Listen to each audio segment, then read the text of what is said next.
Big Green Jewish website is a resource for the Jewish community in the UK and also globally, a centralised hub of activity for campaigning on climate change within the Jewish community. Well, it's obviously an issue for everybody, and it's a human issue. I think that we feel very strongly that the Jewish community must have a voice. That faith communities are key in mobilisation of action on climate change, and that actually the message that comes out of Judaism is very much one that is in keeping with climate change, and if anything, will inspire Jewish people to get up and do something about it. Well, it depends who you ask. I mean, I think for Jews, a lot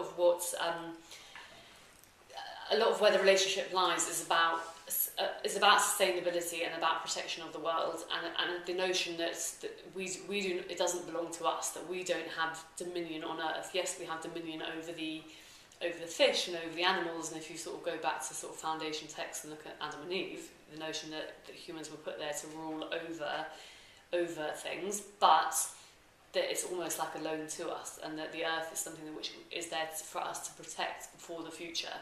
And that, I think, is quite a unique idea, that we exist on this earth to protect it for future generations. And so I think that from a Jewish perspective, that what we're saying is we have responsibility now for what happens in 200, 300, 400 years' time.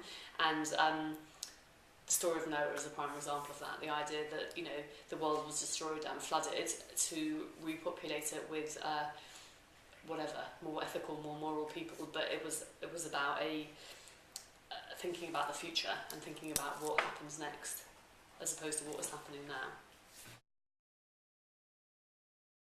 I think, as with any religion, secular culture is informed by religion, and religion is informed by secular culture. And I think that an excellent example is the laws of Shemitah and Yovel, which are about sabbatical, and the idea that every 7 years you leave your land fallow, and you have a Shemitah year, which is the 7th year, where you don't grow on your land, you don't have animals grazing on your land, and the land's left sort of fallow to.